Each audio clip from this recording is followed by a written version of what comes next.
Сәлем достар, сізбен бірге Тоқсанбаева Фариза. Бүгін сіздерге осындай мотивационный видео түсіргім келіп тұр. Инстаграмда опрос жасаған кезде көбісі осындай мотивационный видео салыңызшы, қалай той бастарды бастап кетуге болады деп сұраған болатын.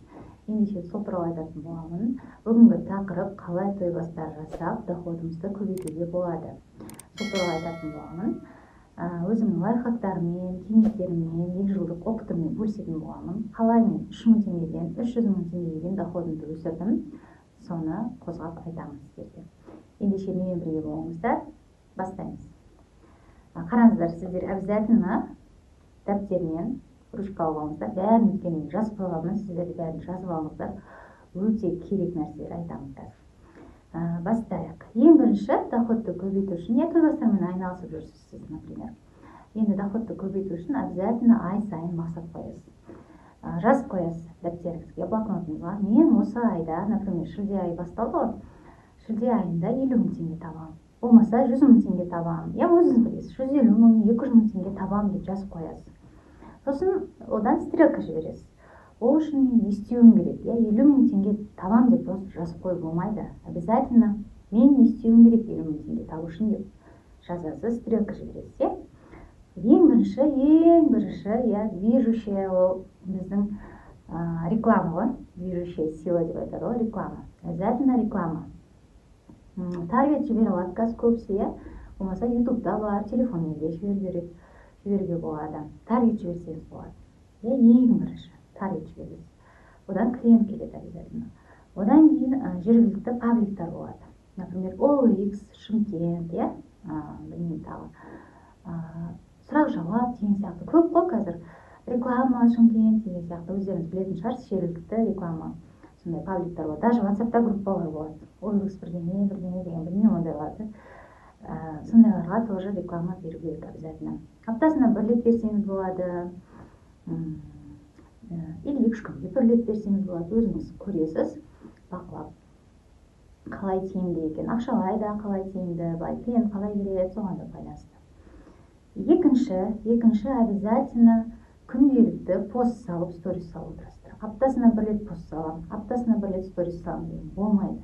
Бұл сіздің өзіңіздің жұмысыңыз, өзіңізге бастықсыз, өзіңізге жұмысшысыз. Сондықтан обязательно бұл жерде дисциплина керек. Күнделікті, прям күнде пост саласыз.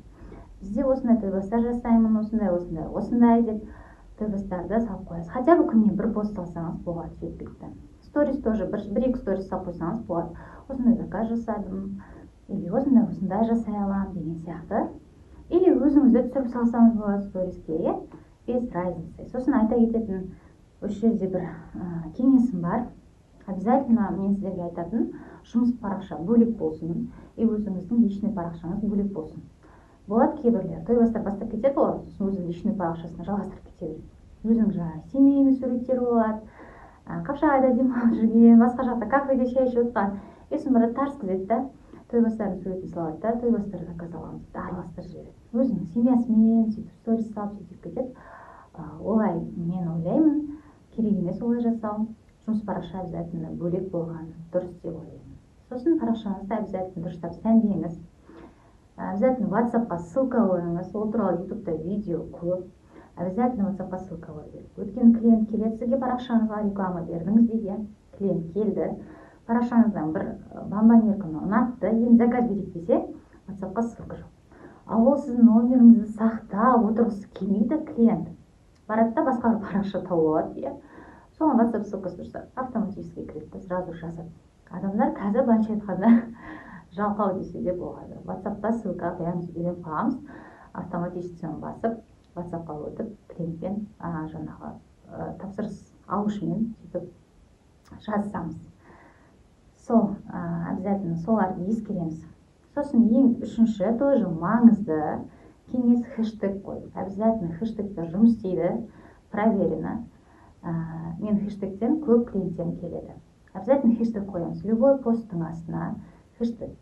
Той бастар Шымкенттен болсаңыз, той бастар Тараз, болмаса той табақ деп жатады. Одан жаңағы қандай той бар, үйлену той, именной шоколад, 40-нан шығару набор деп, хэштегтердің бәрін 30 хэштегқа дейін қойып шықсаңыздар болады. егер қандай хэштег қоюларыңызды білмей жатсаңыздар, конкуренттеріңіздің парақшасына кіріп, сол кісілердің хэштегтерін көрсеңіз де болады. Осыдан кейін, бізде төртінші, ол конкуренттерді бақылау.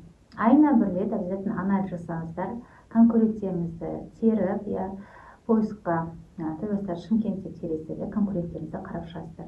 Ішінде бір 2-3 болады, енді өздеріңізге ұнап қалады парақшасы, болмаса сіздікіне ұқсас болады, сол парақшаларды отмечать етіп, бақылап қарап отыру керек болады. Бағаларын қарап, сол кісілердің парақшасын қалай жүргізеді екен, қандай ерекшеліктері бар, соны қарап, өзіңізге кішкене түртіп алатын жерлері болса түртіп алуға болады. Бірақ көшіруге не советую, көшірмеңіздер. Болады біреулер өзінің жазатыны болмай қалама, білмеймін, әйтеуір бәрін көшіріп алады, суретке дейін көшіріп алады, жазуларына дейін көшіріп алады, өйтіп істеудің қажеті жоқ. Обязательно сізде өзіңіздің алып қосаңыз болу керек. Келесі, осы жерде айта кететінім баға туралы.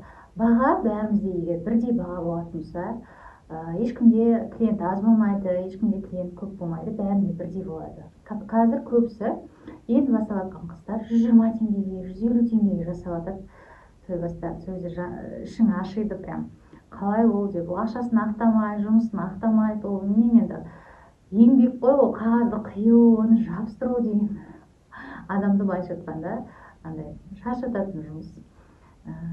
Өзіңіздің еңбегіңізді бағалай білу керексіздер, сондықтан бәріне бірдей баға болу керек. Например, 200 теңгеден басталады тойбастарға. Мыналар 230, 250, сол бәріне бірдей баға болса, жақсы болады негізі. Бәрімізде үйде отқан декреттегі анамыз, бәрімізде ақша тапқымыз келеді, сондықтан да осы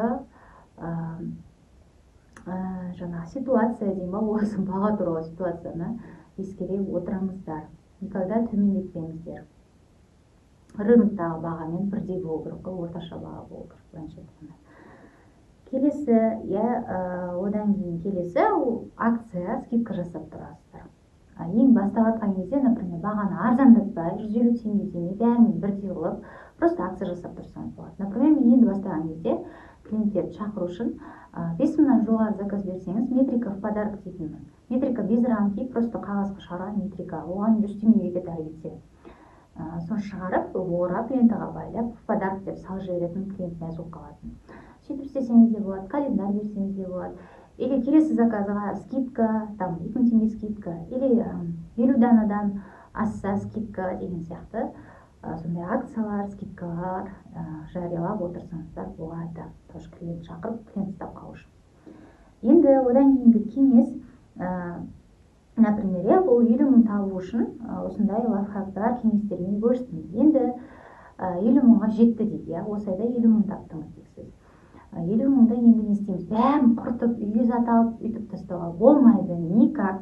Обязательно вложение, ең бірінші жазып қойыңыздар. Вложение. Бизнеске вложение жасау керек. Өйткені сіз келесі айда уже 50 мың емес, 100 мың таптыңыз керек. 100 мыңды қалай табасыз, егер вложение жасамасаңыз? Вложение жасау керек.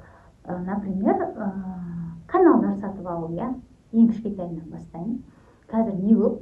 Дайын дизайн, дайын шаблондар, каналдар көп. Соны хит шаблондар болады, ішінде неше түрлі.